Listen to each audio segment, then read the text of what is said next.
আমার আর কিছু করার না, এক ঘর ভেঙে রয়েছে, আবার আরো ঘর ভাঙলো। মুরব্বীরা একটা কথা বলে, বাড়ির উপর মৃত গাছ রাখতে নেই। মুরব্বীদের সেই কথা আজ বাস্তবে রূপান্তরিত হলো। আমরা অনেক সময় মুরব্বীদের কথা মানতে চাই না, আমরা অনেক সময় মুরব্বীদের কথা শুনি না। এই মৃত গাছকে অলক্ষণে ভেবে কখনো বাড়ির উপর রেখে যায়নি। এই মৃত গাছ এরকমই অশুভ বা অলক্ষণে ধরা হয়। এখানে পাখির ঘর ভাঙতো না, মানুষের ঘরও ভাঙতো না। ছোট্ট একটা ঘর বানিয়েছি, থাকবো তার ভিতর। কে জানে সেই ঘরটা ভেঙে দিবে কালবৈশাখী ঝড়। এখানে ঘর ভেঙে গেছে, একটা নয় কয়েকটা ঘর। এখানে পাখি দুটি তাদের ঘর খুঁজছে, ঘর খুঁজে পাচ্ছে না। হৃদয় বিদারক কিছু ঘটনা ঘটে গেছে এখানে।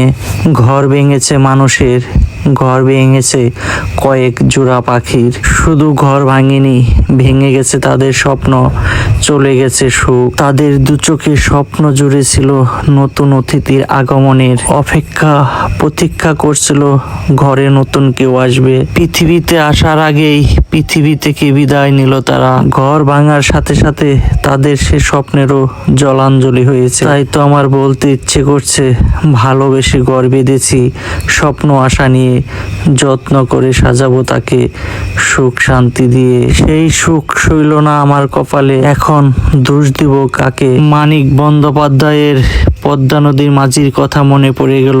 ঈশ্বর থাকেন ওই ভদ্রপল্লীতে, এখানে তাহাকে খুঁজে পাওয়া যাইবে না। আমার আর কিছু করার না, এক ঘর ভেঙে রয়েছে, আবার আরো ঘর ভাঙলো।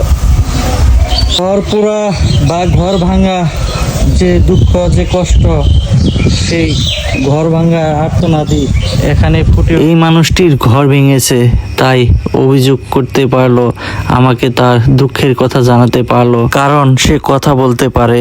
কিন্তু এই মৃত গাছটির ভিতর যাদের বাসা ছিল, যারা ঘর বেঁধেছিল, তারা তো কথা বলতে পারে না। তারা কার কাছে অভিযোগ জানাবে? তারা কিভাবে আর্তনাদ করবে আর কাকে এই দুঃখের কথা শোনাবে? বাসা বেঁধেছিল পাখি, আর ওই দেখেন ওখানে ডিম, এই পাখির ডিমগুলো পড়ে রয়েছে। বাসা বা ঘর ভাঙার যে কষ্ট সেই বুঝে, যার ঘর না আছে। ভিড় ভাঙার মতো অথবা ঘর ভাঙার মতো এরকম সর্বনাশ হতো না।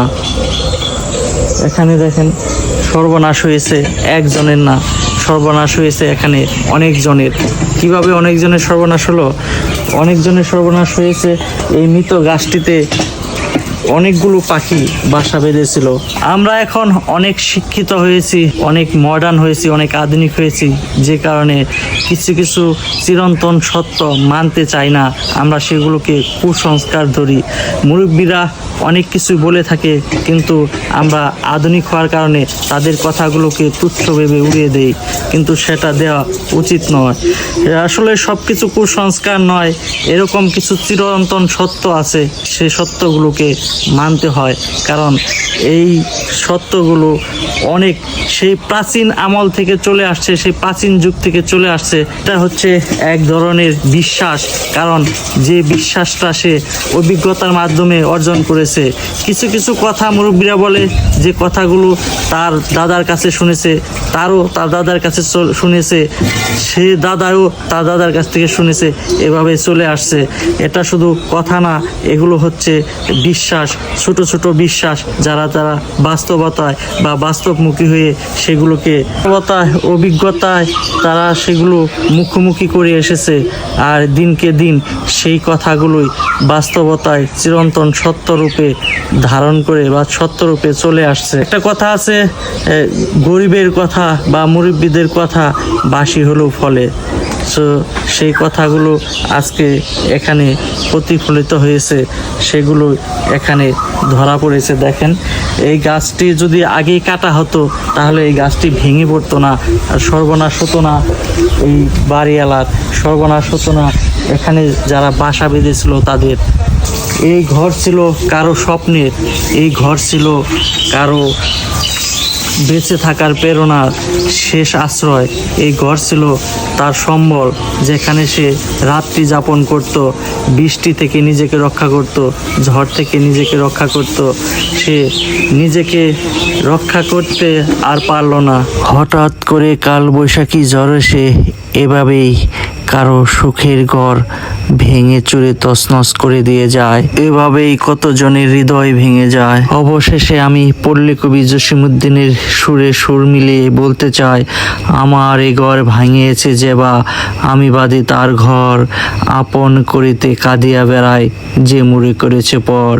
যে মুড়ে করিল পথের বিভাগী, পথে পথে আমি ফিরি তার লাগি, দিগল রজনী তার তরে জাগি, ঘুম যে হরেছে মোর, আমার এ ঘর ভাঙিয়েছে যেবা, আমি বাদী তার ঘর।